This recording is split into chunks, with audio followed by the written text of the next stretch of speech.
Radio Veritas Asia Telugu వార్తలకు స్వాగతం. వార్తల్లోని ముఖ్యాంశాలు: మాదక ద్రవ్యాల వ్యాపారులను హంతకులు పిలిచిన పరిశుద్ధ ఫ్రాన్సిస్ పాప్ గారు, ఉక్రెయిన్కు 3వ అంబులెన్స్ను విరాళంగా ఇచ్చిన పరిశుద్ధ ఫ్రాన్సిస్ పాప్ గారు, కల్తీ మద్యపానానికి వ్యతిరేకంగా కార్యక్రమాలను చేయమని పిలుపునిచ్చిన సిబిసిఐ, అమృతవాణిని సందర్శించిన చైర్మన్ మహాపూజ్య డాక్టర్ పొలిమేర జయరావు గారు, జీవోదయ సోషల్ సర్వీస్ సొసైటీ ఆధ్వర్యంలో దివ్యాంగులకు ఉచిత ట్రైసైకిళ్లు పంపిణీ. Radio Veritas Asia, the voice of Asian Christianity. Radio Veritas Asia mobile app offers services in English and 21 Asian languages. Download the Radio Veritas Asia app. To get more videos from Radio Veritas Asia, comment, like, and share. Click the bell icon to get regular updates.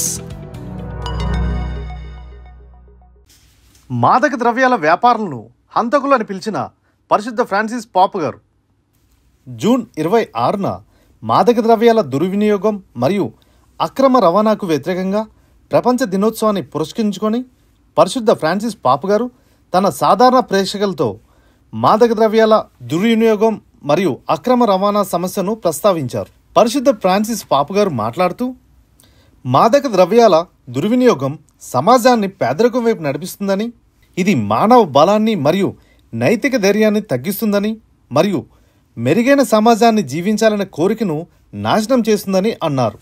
ప్రతి మాదక ద్రవ్య వ్యసనపరుడు వ్యక్తిగత కథను కలిగి ఉంటాడని, అలాంటి వారిని ఆదరించి వారితో మాట్లాడాలని, వీలైతే వారిని స్వస్థపరచాలని పరిశుద్ధ ఫ్రాన్సిస్ పాప్ గారు ఈ సందర్భంగా అన్నారు.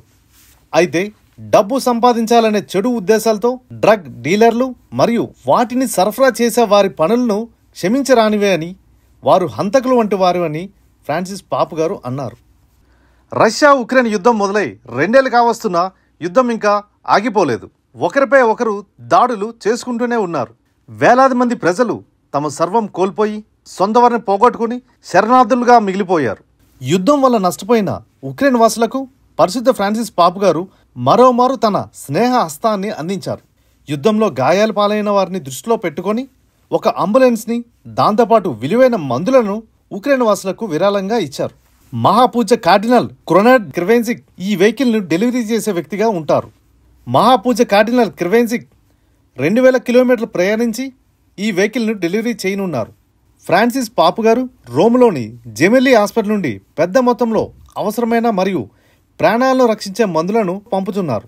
ఉక్రెయిన్లోని టెర్నోవిల్ ప్రాంతంలో కొనసాగుతున్న యుద్ధం కారణంగా గాయపడిన సైనికులు మరియు పౌరులను తీసుకెళ్లే అనేక వాహనాలు ప్రతిరోజు తిరుగుతున్నాయి.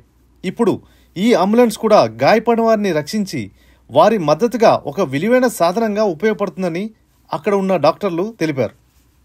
తమిళనాడులోని కల్తీ మద్యం సేవించి 47 మంది మరణించారు. వారి కుటుంబాలకు ప్రగాఢ సంతాపాన్ని తెలియజేస్తూ Catholic bishops conference of India కల్తీ మద్యపానానికి వ్యతిరేకంగా కార్యక్రమాలు చేయాలని పిలుపునిచ్చారు. Catholic bishops conference of India తమిళనాడులోని మిథనాల్ కలిపిన మద్యం సేవించి విషాదకరంగా ప్రాణాలు కోల్పోయిన వ్యక్తుల కుటుంబాలకు ప్రగాఢ సంతాపాన్ని పత్రికా ప్రకటనలో తెలియజేశారు. అక్రమ మద్య ఉత్పత్తి మరియు పంపిణీని సిబిసిఐ తీవ్రంగా ఖండిస్తుంది.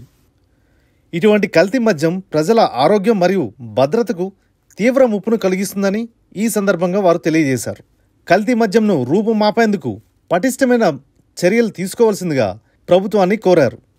భవిష్యత్తులో ఇటువంటి సంఘటనలు మళ్లీ జరగకుండా ఉండేటందుకు అవగాహన కార్యక్రమాలను ఏర్పాటు చేయాలని, నేరస్తులను కఠినంగా శిక్షించాలని ఈ సందర్భంగా ప్రభుత్వాధికారులకు విజ్ఞప్తి చేశారు. అమృతవాణి చైర్మన్ మహాపూజ్య డాక్టర్ పొలిమేర జయరావు గారు అమృతవాణిని సందర్శించారు.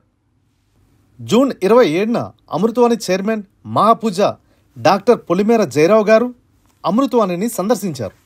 ఉదయం 9 గంటలకు అమృతవాణి చేరుకున్న మహాపూజ్య డాక్టర్ పొలిమేర జయరావు గారిని అమృతవాణి డైరెక్టర్ గురుశ్రీ పప్పుల సుధాకర్ గారు అమృతవాణి రేడియో వెరిటాస్ సిబ్బందితో కలిసి సాదరంగా ఆహ్వానించారు.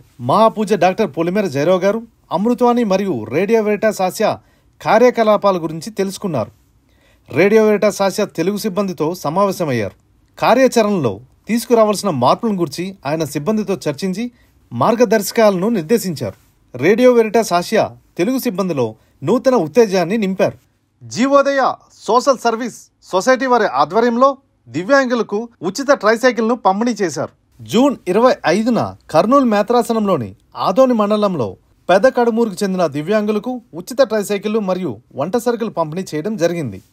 జీవోదయ social service society director Gurushri Suresh SVT గారు మాట్లాడుతూ, నిరుపేదల కోసం, దివ్యాంగుల కోసం జీవోదయ సోషల్ సర్వీస్ సొసైటీ పనిచేస్తుందని తెలిపారు. దీనిలోని భాగంగానే ఆదోని డీన్ గురుశ్రీ కోలా విజయరాజ్ గారి ఆధ్వర్యంలో ఏర్పాటు చేసిన ఈ కార్యక్రమానికి ప్రత్యేకంగా రావడం జరిగిందని అన్నారు. ఈ సందర్భంగా 10 మంది దివ్యాంగులకు ట్రైసైకిళ్లు మరియు 100 మందికి వంట సరుకులు, ఉచిత భోజన సౌకర్యాన్ని జీవోదయ సోషల్ సర్వీస్ సొసైటీ ఏర్పాటు చేసింది. ఇవి ఈ వారం వార్తలు. చూస్తూనే ఉండండి మీ రేడియో వెరిటాస్ ఆసియా తెలుగు. మీ క్రాంతి స్వరూప్.